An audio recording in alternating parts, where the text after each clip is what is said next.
General line থেকে দায়ী হওয়ার উপায় কি? জেনারেল লাইন থেকে দায়ী হওয়ার, আল্লাহর পথের আহ্বানকারী হওয়ার সবচেয়ে বড় উপায় বা মাধ্যম হলো যে আপনি যেটাই জেনেছেন, শিখেছেন ইসলামের সৌন্দর্য বা এমন কোনো বিষয় যেটা ইসলামের ব্যাপারে মানুষকে মোটিভেটেড করে, এরকম বিষয় আপনি যেটি জেনেছেন সেটা অন্যের কাছে পৌঁছে দিবেন। কোনো সুসংবাদ জেনেছেন সেটা পৌঁছে দিবেন, কোনো সতর্কীকরণের বিষয় জানতে পেরেছেন সেটা আরেকজনের কাছে পৌঁছে দিবেন। এটি হবে আপনার দাওয়ার মাধ্যম। এর বাইরে আপনার মাসলা মাসাইল বিষয় বা আকিদাগত বিষয় বা ইসলামের সূক্ষ্ম বিষয় যেগুলো আসলে স্কলারদের কাজ বা এই সাবজেক্টের এক্সপার্টদের কাজ, সেটা আমরা সাধারণ ভাইরা করতে যাব না। এক্ষেত্রে মাত্রা জ্ঞানটা অনেকটা গুরুত্বপূর্ণ। আমাদের জেনারেল লাইন থেকে যারা দাওয়াতের কাজে আসেন, অনেকে আছেন যে এখানে এসে তারা মাত্রা জ্ঞান হারিয়ে ফেলেন এবং যেটা তার সাবজেক্ট না সেই সাবজেক্ট তিনি কথা বলেন, যেটা তিনি বলতে পারেন না সেই কথা তিনি বলে ফেলেন। এটা যেন না হয়। আমরা যতটুকু জানবো ততটুকু প্রচার শুরু করব। আর এর বাইরে বেসিক ইসলামের বেসিক বিষয়গুলো আমাদের শেখা দরকার। সেটার জন্য বিভিন্ন কোর্স করা যেতে পারে, বিভিন্ন বই পুস্তক পড়ে শেষ করা যেতে পারে, যাতে করে ইসলাম সম্পর্কে বেসিক ধারণা আমাদের হয়ে যায়। দাওয়ার মূলনীতিগুলো আমরা শিখে নিয়ে তারপরে দাওয়াতি কাজ আমরা করতে পারি ইনশাআল্লাহ তাআলা। এরপরে প্রশ্ন হলো, আমাদের ইউটিউব চ্যানেল থেকে একজন প্রশ্ন করেছেন, মেয়ের বয়স 12 বছর, তবে বালেগ হওয়ার অন্য লক্ষণ তথা শারীরিক পরিবর্তন দেখা গেলেও পিরিয়ড হয়নি, তার ক্ষেত্রে শরীয়তের বিধান প্রযোজ্য হবে কিনা?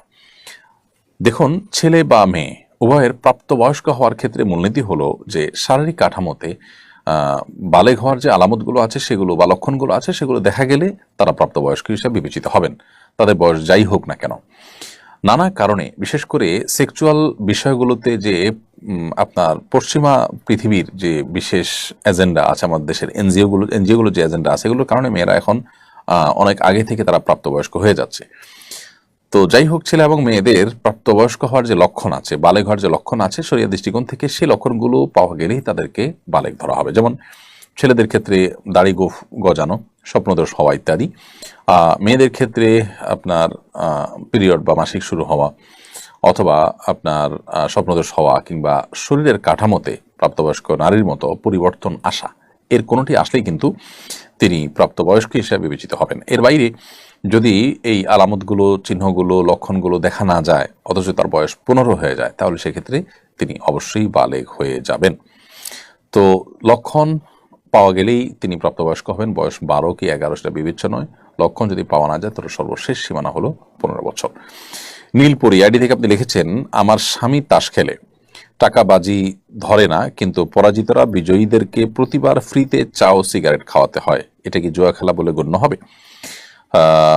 টাকা না নিলেও এই যে যারা পরাজিত হচ্ছে তারা বিজয়ীদেরকে আপনার চা খাওয়াচ্ছে, সিগারেট খাওয়াচ্ছে, এটা তো একটা বিনিময়, যার কারণে এটাও হারাম হবে এবং জুয়ার অন্তর্ভুক্ত হবে। টাকাটা নেওয়া যাবে না, অন্য কিছু নেওয়া যাবে, ব্যাপারটা সেরকম না। আর দ্বিতীয়ত হলো, এখানে সিগারেট খাওয়ানো হচ্ছে, সেটা তো আরেকটা গুণা, ডাবল গুণা হচ্ছে সেখানে।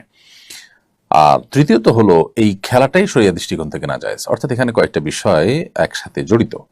অতএব আমরা তো অনুরোধ করব আপনাকে যে আপনার স্বামীকে আপনি এই খেলা থেকে ফিরে আনার চেষ্টা করবেন। যারা এই খেলায় আসক্ত হয়ে যায় তারা সাধারণত ফিরে আসতে পারে না বা কঠিন হয় তাদের জন্য। বিকল্প কোনো বিনোদনের বা ভালো সময় কাটাবার কোনো উপায় তার জন্য আপনি আবিষ্কার করতে পারেন, খুঁজে দেখতে পারেন, এবং আল্লাহ তাআলার কাছে দোয়া করার পাশাপাশি তাকে আপনার সর্বশক্তি দিয়ে, আপনার সকল আবেগ, ভালোবাসা সবকিছু দিয়ে তাকে এই পথ থেকে ফেরাবার চেষ্টা করবেন। প্রশ্ন ফাঁসে জড়িত এক ব্যক্তির টাকা সম্পর্কে জিজ্ঞাসা করে তিনি বলেন, আমি প্রশ্ন ফাঁসের মাধ্যমে অর্জিত সব টাকা আল্লাহ রাস্তায় খরচ করেছি, দুর্নীতির মাধ্যমে উপার্জিত অর্থ আল্লাহ রাস্তায় ব্যয় করলে কি আসলে মা পাওয়া যাবে? না ভাই, আমাদের দেশে কালো টাকা সাদা করা যায়, অর্থাৎ অবৈধভাবে উপার্জন করেছেন কেউ, কিছু ট্যাক্স দিয়ে দিলে সবগুলো সাদা হয়ে যায়। এটা দেখে আমরা অনেকে মনে করি যে ধর্মীয় ক্ষেত্রেও বোধ হয় আমরা কোনো অন্যায় উপার্জন করে, হারাম উপার্জন করে কিছু টাকা দান সাদাকা করে দিলে বোধ হয় বাকিগুলা হালাল হয়ে যাবে। ব্যাপারটা সেরকম না।